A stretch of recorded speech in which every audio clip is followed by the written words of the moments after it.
Hozirgi kundagi eng katta muammo nima deb o'ylaysiz? Parkovka muhimmi yoki uy-joy muhimmi? O'shani bitta kommentariyada yozib qoldiring. Sizlarga ikkalasidan ham eng katta muhim narsani ko'rsataman. Bu uyimizni bitta fasad qismlariga e'tibor berasizmi? Bu uyimiz kottejniy garodokda joylashgan. Yangi O'zbekiston shunday orqa tomoni bo'ladi. Mana bu qarasizlarcha, uyimiz haqiqatda tom zo'r qilib qo'yilgan. Bu yerda parkovkadan hech qanaqasiga muammo yo'q va uyimiz sifat bo'yicha haqiqatda yaxshi qurilib ketilgan uyimiz bo'ladi. Hozir sizlarga yana bitta kottejimizni ko'rsatib o'tamiz. Bu uyimiz endi narxi qanaqa desanglar, narxi bor. Men sizlarga videoni oxirigacha ko'rsanglar, men va narxini ham va nechta kottej bu qolganini ham aytib ketaman. Uyimiz ko'rasiz, bu bemalol parkovkadan muammo yo'q. Qo'yib qo'ysanglar bo'ladi va uyimizda planirovkalari ham boshqa joylarda ko'rmagan planirovkalar va eng chiroyli planirovkalarni qilib ketishgan. Uyimiz shuna kirganinglarda bizda o'ng tomonimiz bizda kattagina oshxona tashab ketilgan, ko'rsanglar, oshxonamiz tashab ketilgan. Uyimiz eng sal bardaklarga e'tibor bermanglar. Bu ham bitta ikki o'sha tez-tez qilib tashiladigan joyi bo'ladi.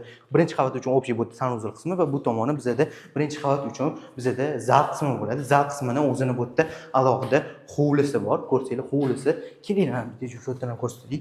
Shuni eshigini ochamiz. Shuni eshigini ochib hovlisini ko'rsangiz bo'ladi. Hovlisini ko'rasizmi? Hovlisi haqiqatda chiroyli qilib qo'yishgan. Endi Ismoil bo'ldi, ko'rdik, uy ko'rdik. Endi nech pul bo'ladi desanglar, uyimiz narxi $115,000 dan $135,000 turibdi. Uyimiz ko'rsanglar, narigi tomonni ko'ryapsiz, o'sha ko'chani ko'ryapsiz, u tomoni $115,000 dan, bu tomoni endi bizda orqasida hovlisi bor va mansardalari bor. Hammasi $135,000 deb aytilyapti. Ya'ni bu startviy narxi, yana kelishadigan joylari bor. Juda ham chiroyli narxlar qilib berishadi. Past telefon nomerini qoldirganman, aloqaga chiqinglar.